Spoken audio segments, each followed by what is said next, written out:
We know that McDonald's has been trying to position themselves as one of the value choices in this economy as things get a little bit harder for people trying to buy lunch, honestly. What did you make of these reports? Because it seems like the street welcoming them with open arms.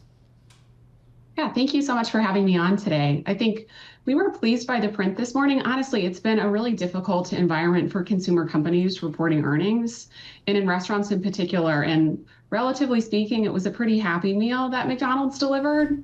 I think they were able to, talk about several different initiatives that they have done around marketing and their value offering and then menu innovation. And we think they're delivering value for those consumers who are seeking out value, but also changing up the menu and delivering solid marketing execution. So kind of delivering on three key metrics for them, which is helping drive both higher income consumer traffic and also sort of take share from a lower income consumer standpoint.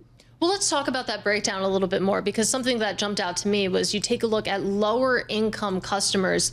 The McDonald's, the chief executive said that they actually saw traffic among that group drop nearly double digits in the latest quarter. So this pickup that we're seeing, it seems more like perhaps a trade down than it is, those lower income consumers coming in and spending more.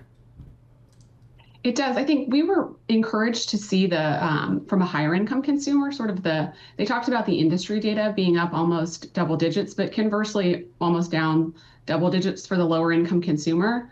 But I think the commentary that they made around the value offering for that lower income consumer, they talked especially about the extra value meal. They called it the EVM that has been rolled out. And they've seen good success with that, particularly with sort of low income consumer from a share standpoint. But also they said about 30% of the transactions were those EVM offerings.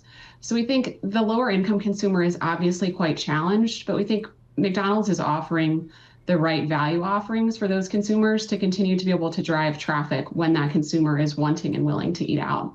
Abby, what did you learn in the earnings just about how McDonald's is competing with all of the other fast food, fast casual options out there for, like Katie said, people that are just looking for an affordable way to eat lunch? Yeah, we think, they're really firing on really three different cylinders. I mean, certainly the value offering. I mean, they talked about the McValue rollout last summer. They're continuing to do well. That extra value meal, the EVM, they're doing well offering those for, $5 or $8 for the consumer looking for a specific price point. But also, I think they're doing a good job of rolling out newness. They talked about snack wraps, which rolled out over the summer, and the first 4 weeks of that launch, 1 in 5 consumers ordered that. So I think they're offering enough from a value standpoint, enough to get consumers interested. And then just kind of the last thing is on the marketing side of things, they've relaunched Monopoly for the first time in almost 10 years in October. And they specifically said that that has helped in terms of driving momentum for the business in October. So keeping things a little bit fun for the consumer, but also delivering sort of the value where that's needed for consumers, whose wallets are a bit pressed. Well, I'd love to bring this conversation more towards the portfolio, because as I mentioned, you're a senior portfolio analyst over at Allspring Global Investments. You cover consumer staples and consumer discretionary sectors in particular. That is your area of expertise. So, I mean, what does the competitive landscape that McDonald's sits in actually look like right now, and where exactly does McDonald's fall in that?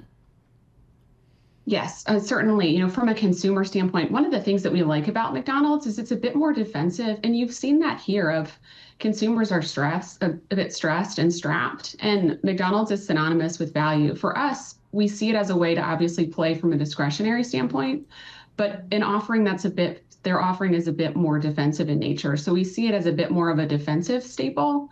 And I think being able to play in an environment that they tend to do well when we see more difficult economic times. So that's kind of how we're playing the name in this space. We like it for the long term, and we're long-term investors, and we think they're great operators longer term. And there's a lot that we like about them being able to grow the top line and then also margins. But we think here in the short term, it definitely has a nice defensive benefit as well.